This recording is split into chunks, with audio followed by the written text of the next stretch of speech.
morning, students. Let us start with our new chapter, chapter number 12, ratio and proportion. Now, what is ratio? The comparison of two quantities in terms of how many times is known as ratio. Let me explain this with the help of an example. For example, in a class, 20 boys and 40 girls and 40 girls.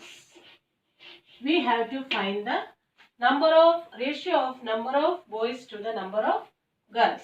So what you will do, this 20 boys, number of boys to the number of girls, this will become the numerator and this will become the denominator. So how we will do? First 20 is to 40. Here we have to find the ratio of 20 is to 40. Now this is the symbol for ratio.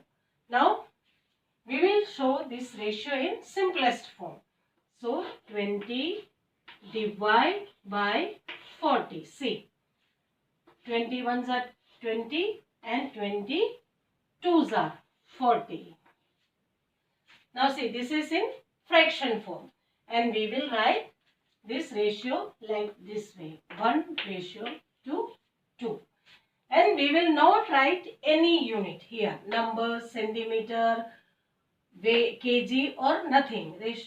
No unit will be written with the ratio. Understood? If two ratios are equal, then the four numbers forming the two ratios are said to be in proportion. Now see, 3 by 10 and 9 by 30. These are two ratios. Now see, four quantities are there. 1, 2, 3, 4. Okay. Now, what is here said? Two ratios are equal, then the four numbers forming the two ratios are said to be in proportion. Now see, 3 is to 10 and 9 is to 30. 3 is to 10 and 9 is to 30. They are equal. Now see, when we multiply 3 numerator and denominator, 3 and 10 by the same number, 3 3s are 9 and 10 3s are 30. That means they are equal. So now what is proportion? When two ratios are equal, see, this way we will write. This is the symbol for proportion.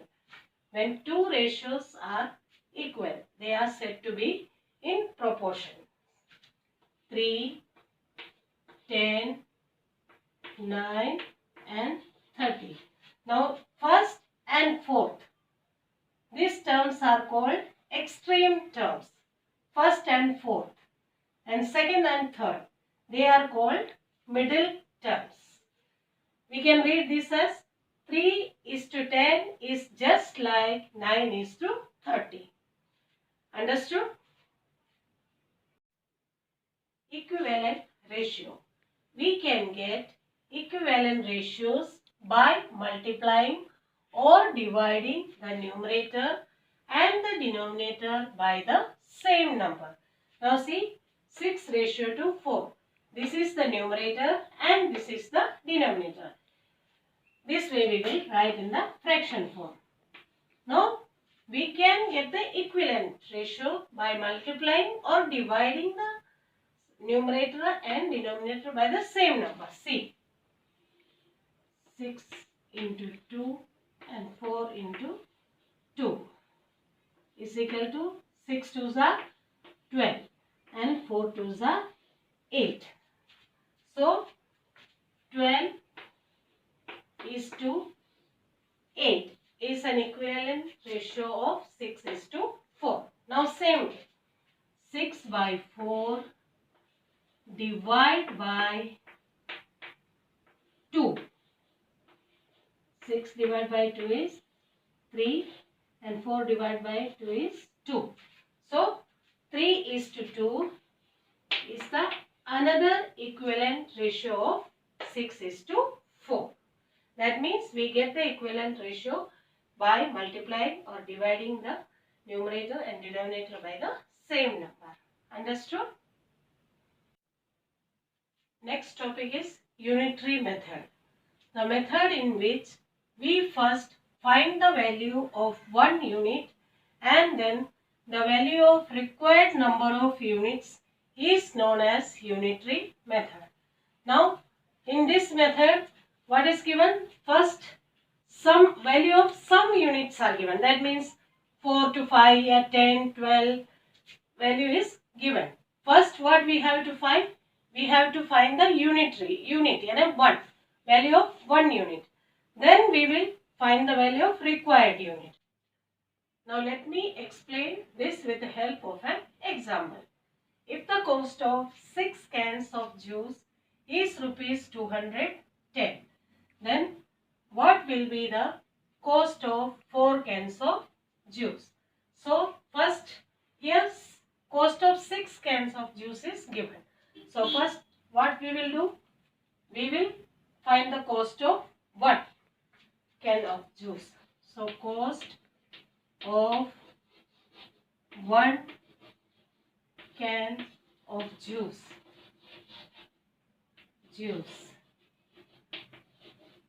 is equal to 210 divided by 6. So we will divide 210 by 6. See, 30. 6 5s are 30. So the cost of 1 can of juice is rupees 35. Now our question is, what will be the cost of 4 cans of juice? Therefore, cost of 4 cans of juice is equal to rupees 35 into 4. 5 4s are 20, 4 3s are 12. 12 plus 2, 14. So rupees 140 is the cost of 4 cans of juice. So this is known as unitary method. Exercise 12.1, question number 1. There are 20 girls and 15 boys in a class. What is the ratio of number of girls to the number of boys? Here we have to find the ratio of girls to the number of boys. So ratio is equal to number of girls divided by number of boys. Number of boys is equal to 20 divided by 15. We can cut this. 5 4s are 20 and 5 3s are 15. So the ratio is 4:3. Understood? What is the ratio of number of girls to the total number of students in the class? Now we have to find the total number of students. 20 girls and 15 boys. So total number of students is equal to 20 plus 15 is equal to 35 students. Okay? 35 students.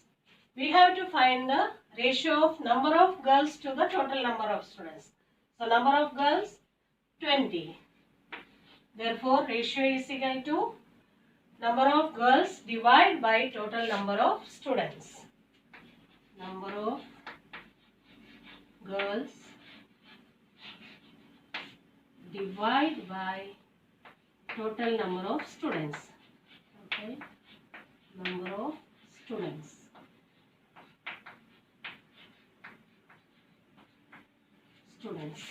So therefore 20 divided by 35. 5 4s are and 5 sevens are. So 4:7 is the ratio of girls to the total number of students. Understood? Question number 2. Out of 30 students in a class, 6 like football, 12 like cricket and remaining like tennis.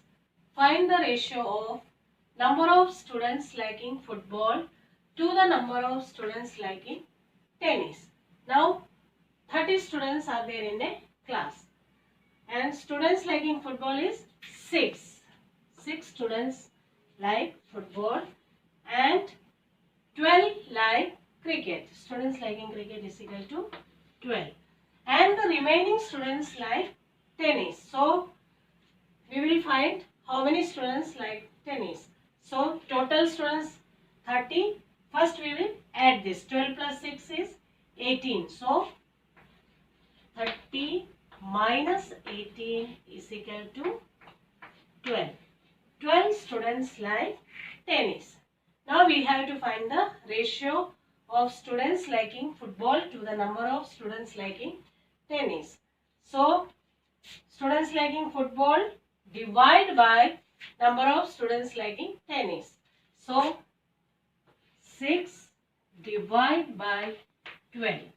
6 ones are 6 and 6 twos are 12. So, the ratio is 1:2. Understood? Number of students liking cricket to total number of students. Now students liking cricket is 12 and total number of students is 30. Therefore ratio is equal to number of students liking cricket divided by total number of students. So 12 divided by 30. So we will cut here 6 2s are 12 and 6 5s are 30. Therefore, ratio is equal to 2:5. Question number 3 and 4 is your homework.